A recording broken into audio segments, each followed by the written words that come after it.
Hello gamers, this is Sai and welcome back to Which Way Games. Drivers, start your engines. 3, 2, 1, go!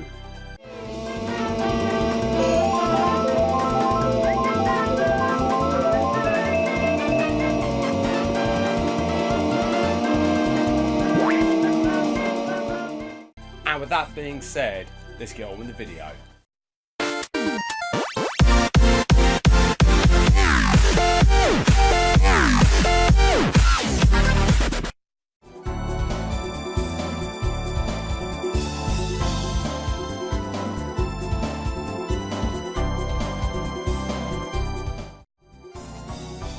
It's finally time to look at the most popular racing games in gaming. In fact, Mario Kart is one of those iconic games that's appeared on most Nintendo's gaming systems throughout the years. Today though, I'll be looking at Mario Kart 64, which some gamers will agree with me is probably one of the best in the series. Mario Kart 64 is one of those racing games that usually makes an appearance on gaming nights, especially back in the late 90s. In fact, it still does today, and I expect it will carry on to do so with future installments. Now, most gamers know who Shigeru Miyamoto is, but for those gamers that don't know, he's basically the Steven Spielberg of video gaming. In fact, most of Nintendo's well-known gaming series are because of Miyamoto and his passion for video games. This man's responsible for games such as Mario and the Legend of Zelda series, which I'll come back to in future videos. Now, we all love the Italian plumber and all the adventures he's been on, but the question is, how did it all begin? Originally called Jumpman, he first appeared in Donkey Kong 1981. However, this name wouldn't be around for long. There is a widely known story that a warehouse belonging to Nintendo of America at the time had a landlord called Mario Segal. Demanding back rent, he confronted then President Minoru Arakawa, and after a long and heated argument, Nintendo employees eventually convinced Segal that he would be paid, perhaps naming their mascot after him. And so Jumpman became Mario, who would then go on to star in over 200 games and counting.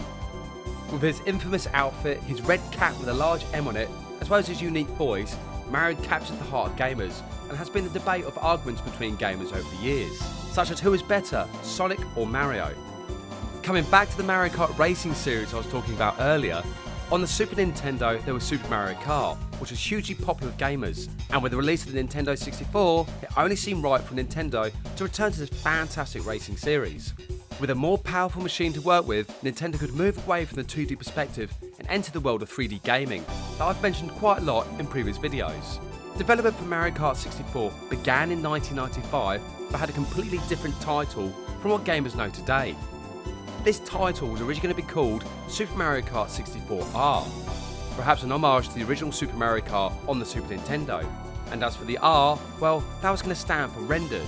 Although this was changed, possibly due to the fact it was a bit too similar to Sega's racing game called Sonic R, which is also quite fun to play, especially if you're a fan of the blue blur. Mario Kart 64 was supposed to be a release title for the N64, but a lot of the resources available to Nintendo had been working on the new Super Mario game for the system, which some gamers will know was the point where character control was truly revolutionised. Because of this, Miyamoto was the producer of Mario Kart 64, often consulting with games director Hideki Kano. While Mario Kart 64 was in development, there was an issue rendering characters in 3D. While it was possible with the processing power of the Nintendo 64, it created frame rate dropping and general problems in gameplay. To get around this, Kano decided to use pre-rendered sprites that showed characters from various angles to simulate a 3D appearance, possibly using the same technique that Rare used for their Donkey Kong Country series for the main characters of Donkey Kong and Diddy Kong. And come mid-1997, Mario Kart 64 was released for the gaming world. And like always, let's go back to the past to see how Mario Kart 64 was advertised. Now in exactly 1 minute and 13 seconds, I'm going to drive my go-kart between two carriages of a speeding train. This stunt requires split second.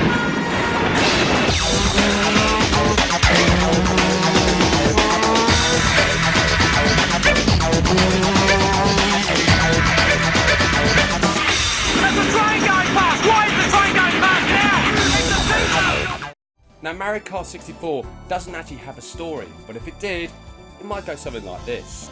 After many battles with Bowser and various enemies over the years, Mario and Luigi have finally brought peace to the Mushroom Kingdom. Obviously being probably the Mushroom Kingdom's nicest resident, Princess Peach has decided to forgive Bowser over his colourful past. However, she'll be keeping a watchful eye on him, plus she has the Mario Brothers on her side if Bowser should act up again. Obviously surprised by this and grateful for this chance, Bowser claims he's on the road to being reformed. To celebrate this newfound peace and Bowser's new lease on life, the Mushroom Kingdom decide to hold a friendly go-karting competition.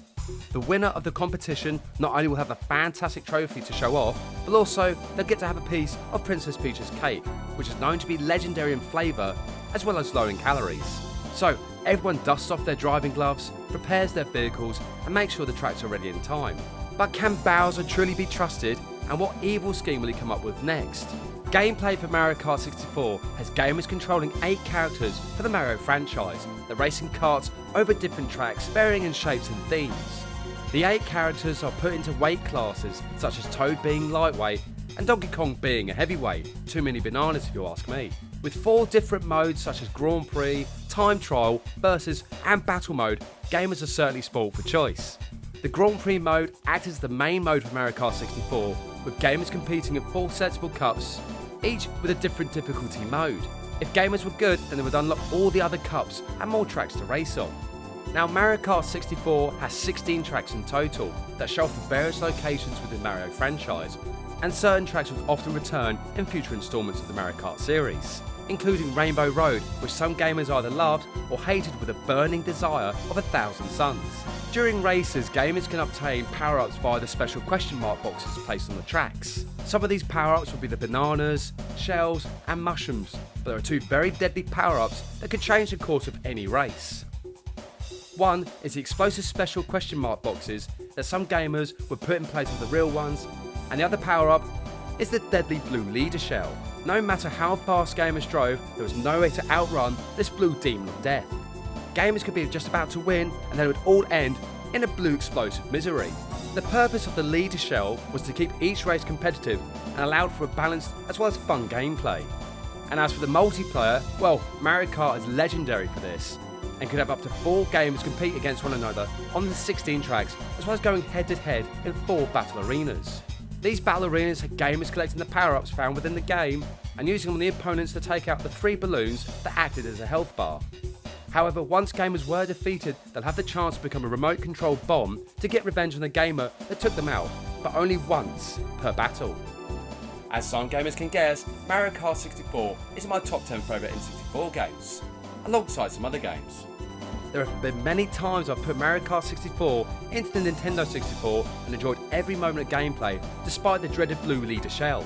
Now with the Mario Kart series there have been many installments like I said, each trying something new but keeping the basic format that enticed gamers to play. And with the latest Mario Kart on the Nintendo Switch, gameplay has become even more hectic with online game with other gamers from around the world. I do look forward to future Mario Kart games, as well as more games starring everyone's favourite plumber. Although I really must get round to playing Mario Odyssey fairly soon, but I can always keep myself amused with Super Mario 64. As for Mario Kart 64, this is one of those games that gamers should try when being introduced to the series. Its catchy music as well as addictive gameplay will have gamers returning time and time again. Anyway, come back next time where a crime syndicate has taken the city and is up to 3 ex-cops to take back the streets. Thank you so much for watching, and see you next game.